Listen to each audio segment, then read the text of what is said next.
Hey, good morning, Sweet Peas. Basic Prepper Mom Myra here. Sorry. Hi. She's ready to get out of the car. So I want to talk. Sit down. Can you sit? Kenzie. So I want to talk about kids right now with everything that's going on. So I was an early childhood educator for 13 years. That's what I went to schooling. Well, I originally went to school for a vet tech, but went back to school, switched gears, and did that for 13 years. And I am very much into and of the belief system that everything has to be age appropriate with our kids, whether it's age appropriate talk or play or curriculum or whatever the situation. And I think that in the current climate, if you are someone who is prepared or does a lot of preparedness type stuff, no matter what the situation, it's really important to involve your kids in that as much as possible. And you can pretty much incorporate any age child to do something in your household. If you have 2 to 3 year olds, if you're dehydrating or freeze drying or canning and you cut up the vegetables and stuff, they can actually put stuff on a tray or stick, put the food in the jar. It's really good for fine motor skills for that age group. You can have 4 and 5 and 6 year olds if you're reorganizing your first aid kit, or if you're reorganizing your pantry or your store, whatever the situation. They can help you reorganize. They can help you. Okay, well, you need to organize this pile into everything that looks like this. You need to count. Can you count how many cans of corn we have? Can you count how many jars of tomatoes we have? And it's a really good skill for them to, once again, fine motor stuff, but also for counting and so forth. So you're getting a little bit of education in there without them knowing it. But you're involving them. If you go to the store and you come home with canned goods or something like that, you say, okay, well, this is going to go in our pantry, but this is going to go in our extra food stores if you get, extra non-perishables to stock up on. And if they ask you, well, why are we doing this? Well, we just want to stock up on extra food, just in case, we had the whole illness situation, and remember how we couldn't leave our house for a little bit and they kind of closed the schools and stuff. So we just want to make sure that we have everything, and they're usually okay with that. Be age appropriate with your talk. I have kids that are 17, 18, and 22. So we're a little bit different in our household, and they're involved in a little bit bigger stuff, and we have more candid conversations with them.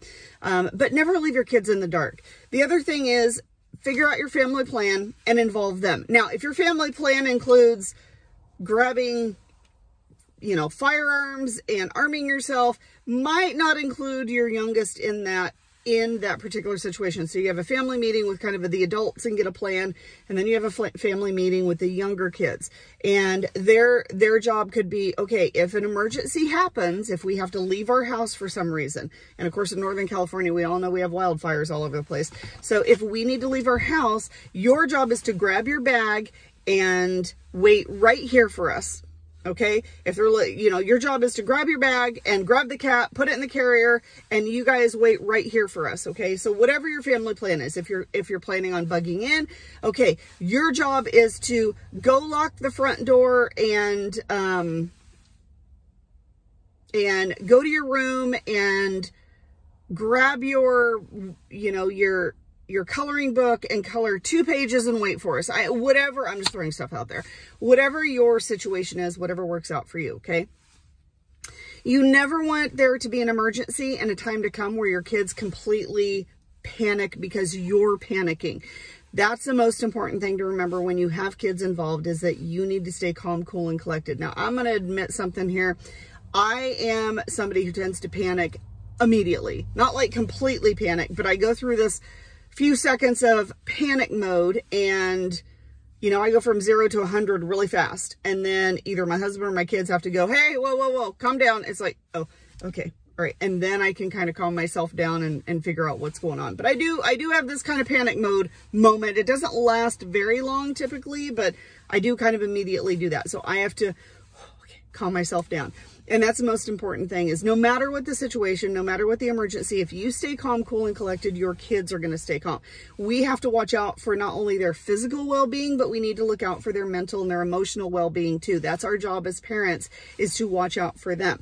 If they're involved in a lot of the preparedness stuff, then when the time comes, well, first of all, they don't think it's weird, and they kind of grow up that way. And then you're passing down some skills and knowledge to them but they don't think it's weird. It's just a way of life. It's just something you do every day kind of thing when you involve them, when you have those talks.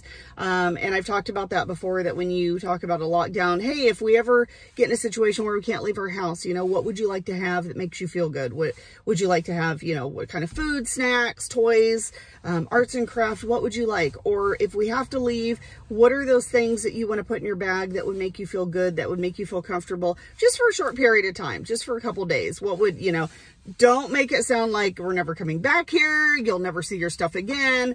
We want to make sure that everybody remains as calm as possible. And when you're talking about kids, that's what you want to keep in mind. Keep in mind age appropriateness with them. Have those conversations that are age appropriate for them, that they're going to understand, that they're not going to feel bad. They're not going to, we don't want to breed fear into them. And we want them to be as calm as possible. Okay.